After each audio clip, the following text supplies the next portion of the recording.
शेंगदाण्याचा शिरा करण्यासाठी आपण 1 वाटी हे शेंगदाण्याचं पीठ घेतलं आहे. वजनी म्हणाल तर हे 100 ग्राम आहे, कारण 200 ग्रामच्या पॅकेटमधलं मी हे अर्धं केलं आहे. आणि त्याच्यासाठी मी अर्धी वाटी साखर घालणार आहे. साखर तुम्ही तुमच्या सोयीने घाला, किती गोड हवं आहे किंवा फिक्कं हवं आहे त्यानुसार. आणि भाजणीसाठी आपल्याला लागणार आहे तूप. आता हलव्यामध्ये किंवा शिऱ्यामध्ये घालायला बदामाचे काप, काजूचे काप आणि 4-5 इलायच्या, याने चव छान येते आणि पाचक पण होतो. तर आता चला भाजणी करूयात आपण याची. शिरा भाजताना शक्यतोवर जाड गुळाचं भांडं घ्यायचं, म्हणजे खाली लागत नाही. त्याच्यामध्ये घालूया आपण तूप. वितळायला लागलं, थोडं गरम झालं की याच्यामध्ये घालायचं आपल्याला शेंगदाण्याचं पीठ. गॅस मीडियम ठेवायचा सुरुवातीला आणि नंतर स्लो करायचं. आपलं पीठ भिजेल एवढं तूप घालायचं आहे. याला सतत ढवळत राहायचं. गॅस मंदच ठेवायचा, साईडने जळायला नको. शिऱ्यात टाकासाठी आपण 1 वाटी दूध घेतो आहे. तर हे दूध मी तुपाच्या वाटीत घेतलं आहे. गरम दूध असल्यामुळे हे वाटीचं तूप पण निघून जाईल. आणि 1 वाटी पाणी.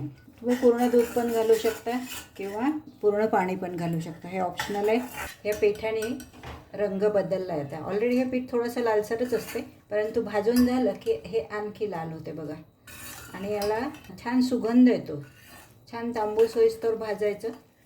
तर मी आधी 1 वाटी दूध घालते आणि नंतर पाणी किती लागते त्यानुसार घालू आपण. आता दूध किंवा पाणी जे काही तुम्ही घालताना ते घातल्याबरोबर त्याला झाकायचं, म्हणजे याची वाफ जी आहे ना ती कुठलाही शिरा करताना त्याच्यामध्ये जिरली पाहिजे. म्हणजे ही वाफ जर हवेत मिसळली ना तर याचा सगळा सुगंध निघून जातो. त्याच दुधाच्या वाटीने मी पाणी घालते 1 वाटी. 1 वाटी जर तुमचं पीठ असेल तर त्याला 2 वाट्या पाणी घालायचं. म्हणजे 1 वाटी दूध आणि 1 वाटी पाणी घालते मी इथे. बघा आता हे आपलं दूध आणि पाणी कालवून झालं की आता याच्यामध्ये घालायची आपल्याला साखर. हे तुम्ही तुमच्या आवडीनुसार कमी जास्त टाकू शकता. मी अर्धी वाटी घालते. हे साखर पूर्ण मेल्ट होईस्तोवर परतून घ्यायचं आपल्याला. हा शिरा तुम्ही फराळाला म्हणून करा किंवा मुलांच्या डब्यासाठी म्हणूनही तुम्ही करू शकता. मुलांच्या आवडीचे असतात हे पदार्थ.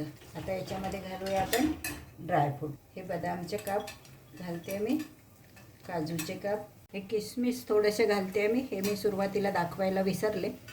आणि आता घालायचं आहे इलायची पूड. बघा छान कढईला तूप सोडतो आहे शिरा. कढईला तूप सुटलं म्हणजे समजून घ्या की आपलं पीठ परफेक्ट झालं आहे भाजून. आता याला झाकून ठेवायचं आणि गॅस बंद करून द्यायचा. एक साधारण 5 ते 7 मिनटं याला असंच राहू द्यायचं. शेंगदाण्याच्या पिठाचा एकदम टेस्टी, हेल्दी उपासाचा हलवा याला आपण म्हणू शकतो तयार आहे.